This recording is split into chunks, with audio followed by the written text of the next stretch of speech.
Tidak terasa nih, sekarang kita udah ada di penghujung tahun 2024 dan sebentar lagi kita bakalan bisa menikmati libur panjang Natal dan juga Tahun Baru 2024-2025. Buat yang bisa libur, silahkan menikmati liburan, tapi buat yang belum bisa libur, pasrahin aja deh.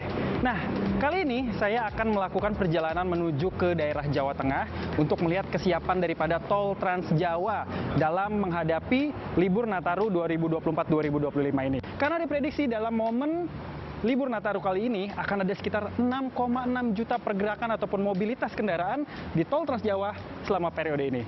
Nah, di belakang udah siap nih mobil liputan tim CNN Indonesia yang akan saya naiki menuju ke Tol Trans Jawa dari titik start gedung Transmedia di kawasan Jakarta Selatan. Kita ikuti perjalanannya.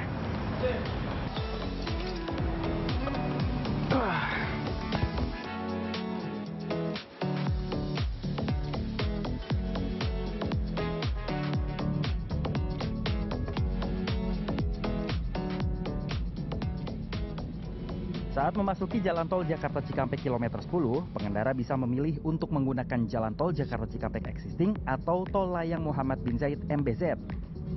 Kedua arus di jalan tol ini nantinya akan sama-sama bertemu di kilometer 48. Kilometer 48 biasa menjadi salah satu titik kemacetan karena menjadi lokasi pertemuan antara kendaraan yang melintasi Jalan Tol Jakarta Cikampek Existing ataupun jalur bawah dengan kendaraan-kendaraan dari arah Jakarta yang menggunakan Jalan Tol Layang MBZ.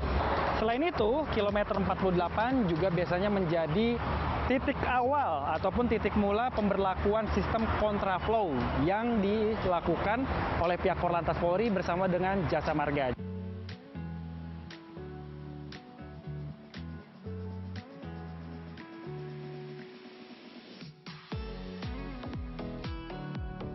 Rest area kilometer 57 ini menjadi salah satu rest area yang cukup besar yang ada di ruas tol Jakarta Cikampek.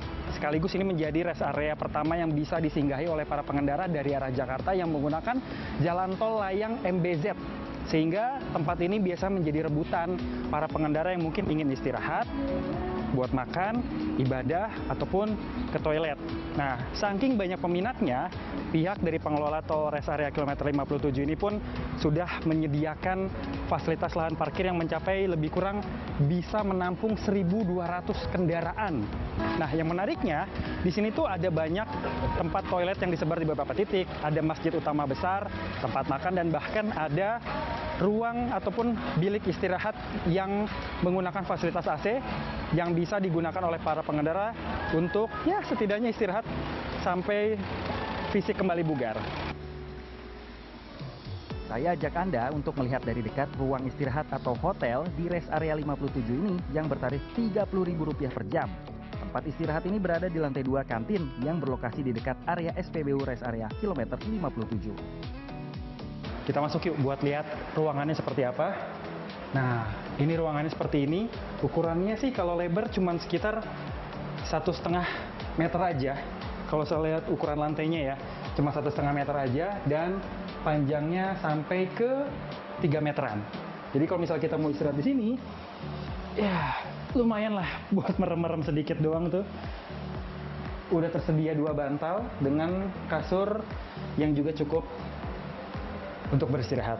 Ada cermin juga di sini dan toiletnya di bawah juga tersedia. Untuk toiletnya gratis, tapi untuk mandi dikenakan lagi charge sebesar Rp10.000. Oh ya, di sini juga udah pakai AC sebenarnya secara umum dan ada exhaust yang bisa bikin udara di sini juga tetap sejuk dan juga nyaman untuk disinggahi. Jadi cukup lengkap rest area 57 ini, ada SPKLU, SPBU, ATM Center, masjid ataupun tempat ibadah, serta tempat istirahat dan bahkan ada bilik istirahat yang memang diperuntukkan bagi para pengendara sendiri. Dari rest area kilometer 57, perjalanan kami lanjutkan menuju Jalan Tol Cikopo Palimanan atau Cipali setelah melewati gerbang tol Cikampek Utama. Kalau sekarang saya sudah sampai di gerbang tol Cikampek Utama yang ada di belakang saya. Ini juga menjadi salah satu titik yang harus diwaspadai oleh para pengendara dari arah Jakarta menuju ke arah Jawa Tengah ataupun tol Trans Jawa, baik saat keberangkatan maupun pada saat arus balik. Karena titik ini biasa menjadi salah satu titik kepadatan. Sehingga beberapa kali memang pihak Korlantas Polri dan juga Jasa Marga mulai memberlakukan sistem one way dari gerbang tol Cikampek Utama ini sampai dengan gerbang tol Kali Kangkung untuk bisa mengalirkan kendaraan dari arah Jakarta menuju ke Jawa Tengah. Saat memasuki ruas jalan tol Cikopo Palimanan atau Cipali, terlihat sejak kilometer 87 hingga kilometer 110 masih ada proyek pengerjaan lajur ketiga di ruas tol ini. Meski sudah dilapisi oleh aspal, lajur tersebut belum bisa dilalui oleh kendaraan karena masih terpasang rambu proyek untuk proses penyelesaian. Ketua Gugus Tugas Natal dan Tahun Baru Astra Infra Group, Rinaldi, menyampaikan bahwa penambahan lajur ketiga di tol Cipali mulai kilometer 87 hingga kilometer 110 akan bisa difungsikan saat pergerakan libur Nataru. Lajur ketiga dari KM 87 sampai dengan 110. Jadi yang tadinya 2 lajur cuma sampai di KM 87 dari KM 72, sekarang 87 110 sudah difungsionalkan. Belum 100% jadi, tapi fisiknya sudah, pavementnya sudah jadi dan bisa kita fungsikan untuk mengurangi kemacetan terutama di depan rest area 102, 101 itu kalau 2 lajur itu cukup, biasanya kalau itu cukup panjang antriannya, kalau sekarang sudah 3. Sekarang perjalanan di tol Trans Jawa berlanjut menuju gerbang tol Kali Kangkung, Jawa Tengah.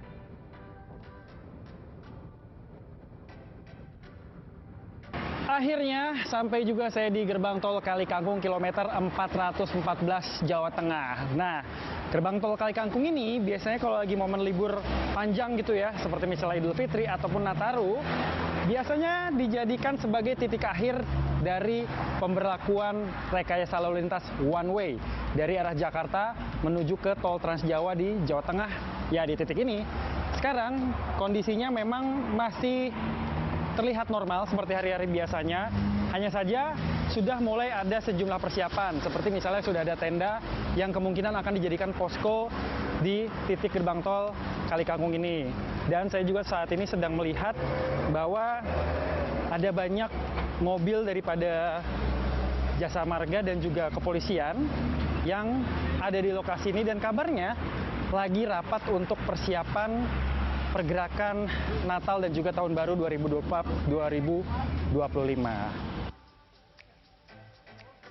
Direktur Utama PT Jasa Marga Semarang Batang, Nasrullah, usai rapat koordinasi bersama Ditlantas Polda Jawa Tengah pada Rabu sore menyampaikan bahwa sejumlah rencana pengaturan teknis maupun non-teknis seperti optimalisasi gardu transaksi sampai dengan rekayasa arus lalu lintas sudah dipersiapkan untuk bisa diterapkan.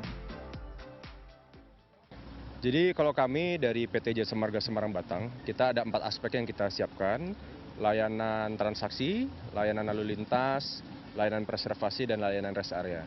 Jadi kita berlakukan persiapannya sama seperti Lebaran tahun 2024 yang lalu gitu. Koordinasi kita sangat intens ya, terutama untuk keputusan terkait rekayasa lalu lintas, entahkah itu kontraflow kah, entahkah itu nanti pengalihan di rest area kah, tentunya itu kita akan menunggu keputusan dari pihak kepolisian. Jadi kita siapkan sarananya, prasarananya, kita ready semua. Jadi ketika apapun nanti skenario yang ditetapkan, kita sudah siap. Nasrullah memprediksi akan terjadi beberapa gelombang arus kendaraan selama libur Natal dan Tahun Baru, yakni mulai 21 Desember 2024 hingga 5 Januari 2025.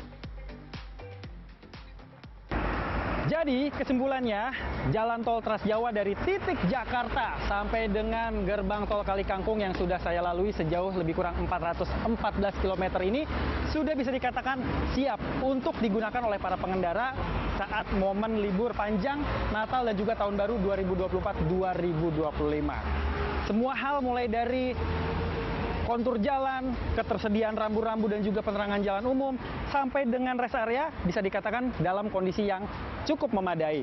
Serta sejumlah hal seperti misalnya rekayasa lalu lintas yang sudah dipersiapkan, baik itu oleh pengelola jalan tol di sepanjang tol Trans Jawa dan juga pemerintah bersama dengan kepolisian lalu lintas juga sudah dipersiapkan untuk bisa diterapkan jika memang ada kondisi lalu lintas tertentu, seperti misalnya kontraflow ataupun one way, yang mana gerbang tol Kali Kangkung ini biasanya menjadi titik akhir daripada pemberlakuan tersebut.